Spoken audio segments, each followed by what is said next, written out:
Hello, dear students. Today we will discuss worksheet number 83 Atoms and Molecule revision है Laws of Chemical Combination. After so many experiments to know about the structure and nature of matter, two scientists Antonio L. Lavoisier and Joseph L. Proust gave two important laws of chemical combination. One है law of conservation of mass.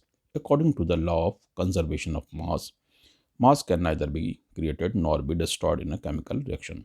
In other words, the sum of masses of reactants which take part in a chemical reaction, यानी reactants वो हो गए जो chemical reaction में part ले रहे is always equal to the sum of the mass of products which are formed in a chemical reaction.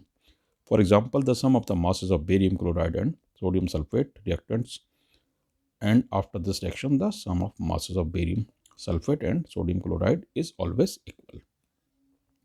Second है law of constant proportion, यानी फर्स्ट लॉ में क्या है कि मास ना तो क्रिएट होता ना डिस्ट्रॉय होता केमिकल रिएक्शन में.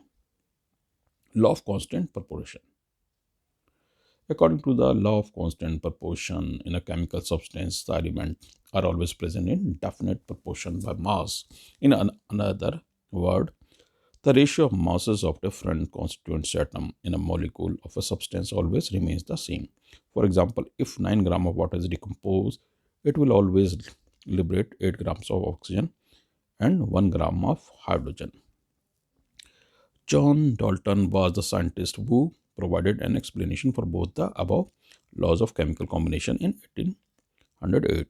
He postulated his theory on the basis of divisibility of matter up to the smallest particle called atoms. Basic postulates of Dalton atomic theory are: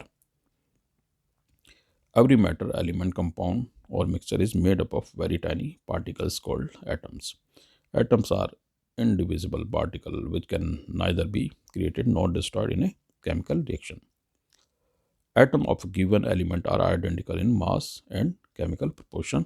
Atoms of different elements have different masses and chemical properties. Atoms combine in the ratio of small whole number to form compound. The relative number and types of atoms are constant in a given compound.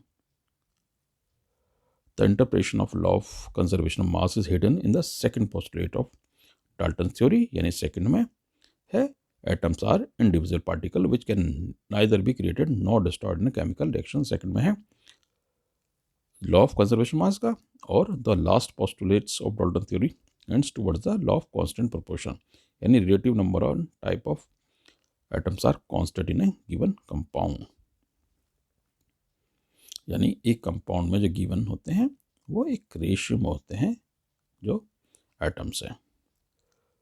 Question number 1, what do you understand by the law of conservation of mass, give an example. यानी आप यहाँ से कर सकते हैं, यहाँ से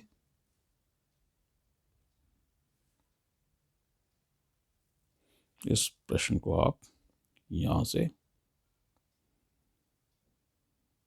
यहाँ तक कर सकते हैं. Law of conservation mass. According to the law of conservation of mass can neither be created nor be destroyed in a chemical reaction, यानी ना उसको क्रिएट किया जा सकता ना डिस्ट्रॉय किया जा सकता. In other word, the sum of mass of reactant which take part in a chemical reaction is always equal to the sum of masses of product, यानी रिएक्टेंट्स जो रिएक्ट करने वाले हैं उनका मास प्रोडक्ट के इक्वल होता है हमेशा. For example, the sum of masses of barium chloride और सोडियम सल्फेट में जब रिएक्शन हुई तो इस रिएक्शन के बाद sum of masses of barium sulphate and sodium chloride is always equal होता है. Atoms are indivisible particle which can, ये क्वेश्चन है. Question number 2, what do you understand by law of constant proportion, give an example. तो question number 2 आप यहाँ से यहाँ तक इसको कर देंगे, ठीक है. यानी लॉ ऑफ कांस्टेंट प्रोपोर्शन, यानी एक कांस्टेंट प्रोपोर्शन में ही, according to the law of constant proportion in a chemical substance the element are always present in definite proportion by mass. In other word, the ratio of masses of different constituent atom in a molecule of a substance always remain the same. यानी कोई भी यौगिक बनता है तो जो atoms में part लेते हैं वो एक कांस्टेंट प्रोपोर्शन में ही जुड़ते हैं, एक अनुपात में ही जुड़ते हैं। For example 9 gram of water is decompose, it will always liberate 8 gram of oxygen gas and 1 gram of hydrogen gas. Question number 3. How does Dalton's atom theory help to understand both laws of chemical combination?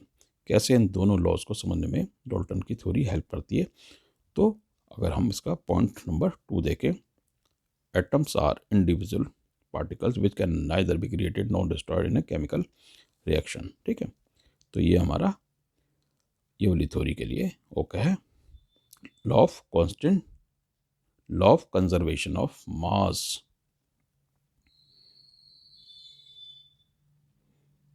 और अगर हम ये दो point देखें, ये वाला atoms combines in the ratio of small whole number to form compound. ठीक है, एक रेशियो में होते हैं, और the relative number and types of atoms are constant in a given compound.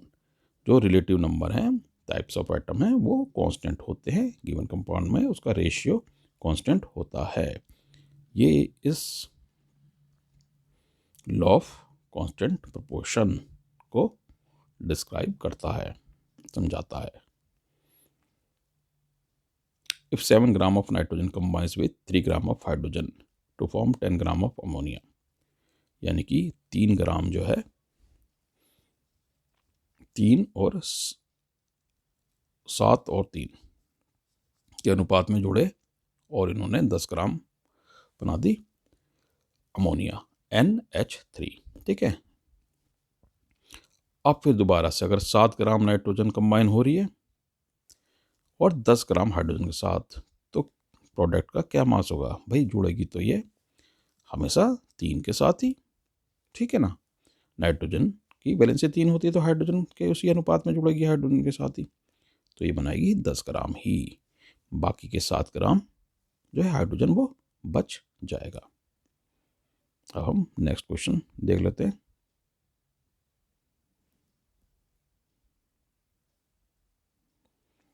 If 3 gram of carbon burns in 8 gram oxygen to produce 11 gram of carbon dioxide, then how much carbon dioxide will produce if 12 gram of carbon is burned in 32 gram of oxygen? Which law of chemical combination will govern your answer?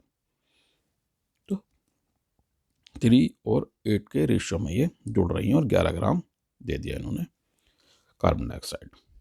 अब 12 ग्राम है और plus 32 ग्राम। अब देखो ratio वही है, 8 चौक 32, 3 चौक 12, है ना, 4 गुना हो के दोनों चीज़, तो रेशियो तो 3 और 8 का ही है, तो ये देगी 44 ग्राम। तो which law of chemical combination will govern your answer? तो इसमें कांस्टेंट ये वाला लॉ है, law of constant proportion govern कर रहा है। ठीक है, तो ये हमारी एक वर्कशीट समाप्त हुई।